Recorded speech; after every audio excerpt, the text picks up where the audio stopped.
Hello, my name is Derek Scott. I'm a psychotherapist, registered social worker and certified IFS therapist, and I'd like to talk to you today about the personality system. And the reason I'm choosing to do this is because there is a tremendous amount of unnecessary suffering built on the understanding that we have a single personality. And in fact, the personality acts as a system. This is the work of my friend Dick Schwartz, and I'd like to talk to you about how the system that is the personality operates. Firstly, I'll just say that this is pretty intuitive if you think about your responses to stuff. If someone says to you, do you want to go see a movie on Friday? You may say, part of me does, part of me doesn't. So those parts exist, you know they're there, and they're real. The nice thing about this system is it describes how those parts work for you. Before we get to the parts, though, I want to talk about an aspect of the system called self. Self, if you like, is your higher self, your best self, your true self. And self has the following qualities.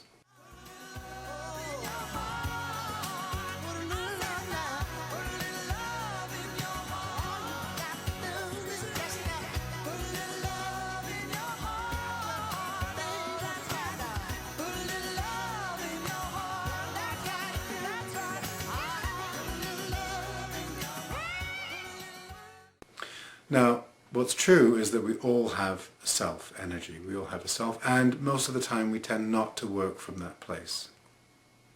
So, aside from being just a model of the personality, this also provides a method, the internal family systems method of working with the personality and the different parts that enable us to have more self-energy, to feel more peaceful, more calm, less anxious, less depressed. Now the parts of the system can be broken down into parts that are exiled parts. They have big feelings, big beliefs, extreme beliefs, and they tend to be young. And the protector parts that operate to protect you from the exile or to protect the exiled part from getting activated. Let me talk about exiled parts first. When we're children, our systems can easily be overwhelmed with trauma, by traumatic events, or by things like shame. If our parents have been shaming towards us. So, for example, if a parent says, I wish I'd never had children when you're little, and you overhear that, then you may think, oh, I shouldn't have been born. I don't deserve to be here. And if you take on that belief system, or rather a part of you does, it will get exiled to a corner of the psyche. Because it's too overwhelming to live with that belief day to day. I shouldn't exist. And you wouldn't be able to thrive. So the psyche brilliantly exiles that part that then sits with the belief and feelings around that. Leroy Brown. And that part, that maybe experiences shame, will try and get our attention. And that's what we mean when we talk about being triggered.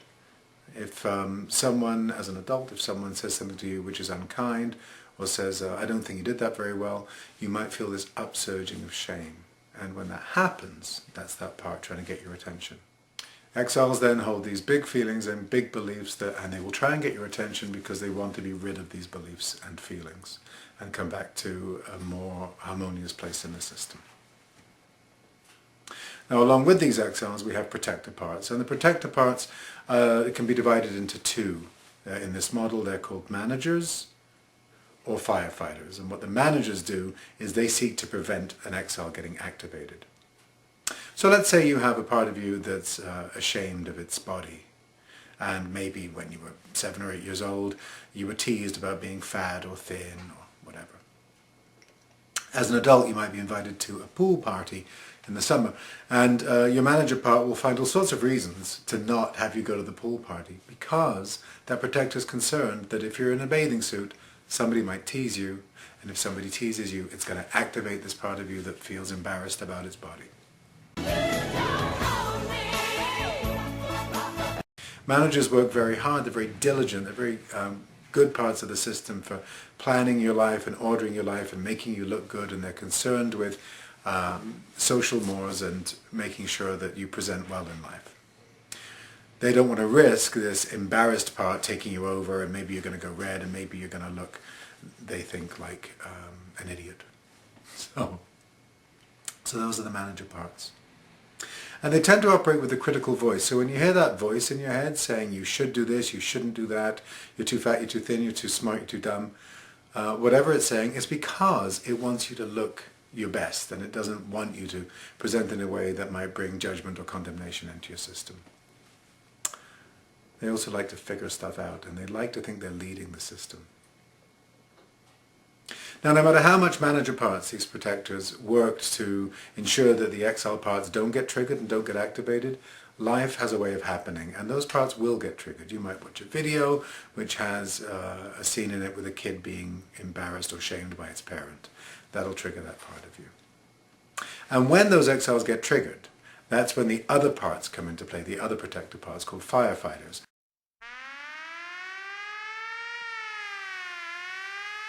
And all firefighters are concerned about is to distract from the energy of the exile. They don't want you feeling ashamed or embarrassed or frightened or angry or whatever the exile is holding. And so firefighter parts operate with what are often thought of as the common addictions. They'll use food, alcohol, anger, overwork. They may use sleep, cutting, spacing out. There's a whole manner of activities that firefighters like to use to distract from the energy of the exile emerging.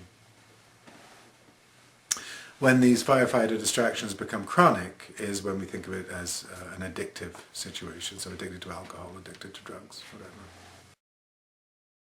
Managers and firefighters, although they're both protectors, they don't support each other's behaviors. Managers are, of course, very critical of the firefighters because firefighters tend to make us look bad if you're exploding in rage, if you're getting drunk, and behaving in ways that offend people. Your managers are going to have something to say about that.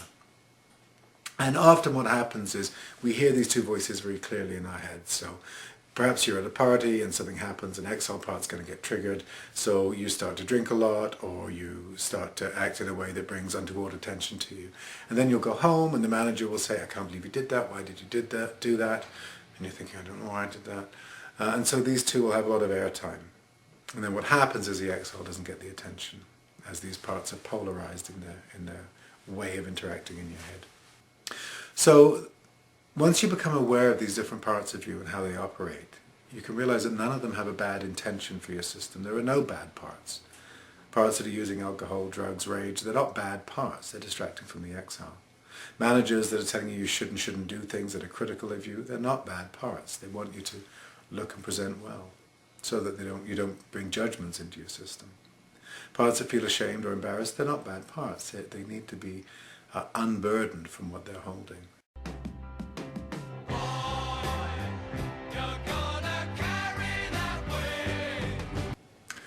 Exiled parts take on burdensome beliefs about themselves in response to external events. And because they've taken on these beliefs, they can also release them. They're not inherent. They weren't born with these beliefs. Everybody sing with free, free, free, free.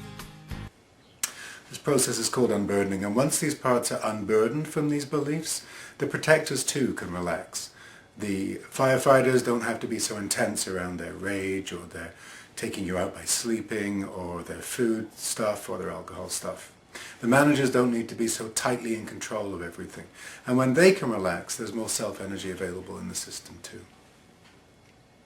And you unburden these parts by bringing self-energy to them. And there's a couple of ways to do that. You can do that by working with an IFS therapist. Here's a website where you could find a certified IFS therapist near you. I may be available. You could work with me via Skype if you felt comfortable. Or you could work with your own system, and there's a video I've made which goes into much more detail about how to work with your own system. It's called Exploring Your Own System. It's on YouTube or on my website.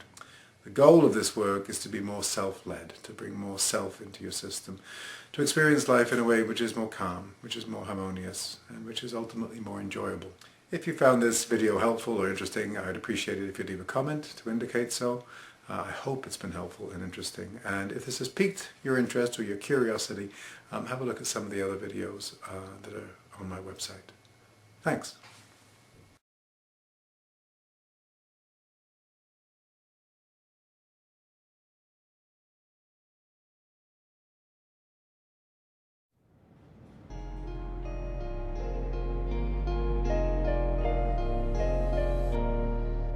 Hi, I'm Lucy Reed. I'm a family barrister and mediator, and I've made this video for people who are going through a family court case but who don't have a lawyer to explain things to them. The video is mainly prepared for parents involved in disputes about their children, but should also be helpful if you're involved in another kind of family court case, for example, about your finances after separation. As a family barrister, I'm in court most days dealing with this kind of case. And I know that coming to court, particularly when you don't have a lawyer, and particularly for the first time, can be a very stressful and confusing experience. I remember the nerves I had when I first started as a lawyer and had to speak in court, and I have first-hand experience of the stress involved in representing myself. I meet litigants in person every day who are finding things very stressful, and I'd like to help make it a bit easier. Of course, this video isn't legal advice, but I hope it will be helpful. Although you'll probably still be nervous about what will happen with your case, it might help a little if I talk through some of the practical stuff so you have less to worry about and can focus upon saying what you want to say to the judge. This is the third of 3 videos that I've made, so it might make more sense if you've watched the first and the second videos first. In the second video, I told you a little bit about the hearing itself. In this video, I'm going to talk about giving evidence and about challenging the evidence of other people. Not every court hearing will involve the judge hearing evidence. If the parties haven't been able to agree about things and it's clear that the court will have to resolve a dispute about the facts or a significant dispute about what should happen in the future, the judge will probably have to list the case for a hearing with a time estimate that is long enough to cater for the giving of evidence. If your court order says that the hearing is listed for 30 minutes to an hour, the judge is probably not planning on hearing any evidence, although he or she will listen briefly to what each person in the case has to say. Often the evidence will just be from the parties to the case, that's usually you and your ex-partner. But sometimes it will also be needed from other people who've witnessed something happening or from a professional involved in the case, such as a CAFCASS officer or a social worker who's written a report, and occasionally from an expert. The court hears evidence from people so that it can decide whether what they're saying is accurate, so that it can assess the parties generally, and so that it can decide on whether a professional opinion is well-founded or not. The evidence is tested by the parties and the judge asking the witnesses questions, and this is what's called cross-examination. If you give evidence, you'll be asked questions by the judge and by the other person or their lawyer if they have one. The judge will make sure that all of the questions are appropriate. If there are allegations of domestic abuse, the judge may ask questions on your behalf, so that you don't have to ask one another questions directly. If your ex is asking you questions directly, try hard not to get involved in an argument with them and just to respond to the questions that they're asking you calmly. While you give evidence, you'll usually be asked to sit at a table or in a witness box like this. Before you begin, you'll be asked to swear an oath on a holy book or to affirm if you're not religious. Affirming just means that you're solemnly promising to tell the truth. When you start to give your evidence, you'll need to confirm your name and address. If you need to keep your address confidential from the other person in the case, you can complete a C8 form at the court instead, asking the court not to disclose your address. All the evidence will be recorded on tape or in the magistrate's court by the legal advisor taking notes. You'll usually have a jug of water and a glass on the table when giving evidence. Don't be afraid to pause and pour yourself a drink if your throat gets dry. Here are a few pointers for when you are giving your evidence. Try to speak up so the judge can hear you, and try to speak slowly enough so that the judge can take a note. Try really hard to listen to the whole question before jumping in with an answer, and try to answer the question that you've been asked rather than using it as an opportunity to make a speech. Try not to assume every question is a trick question. It can make the process longer and more frustrating and can give the judge the wrong impression. Take the question at face value and give an honest answer. If you need a break to go to the loo or you just need a breather, say so.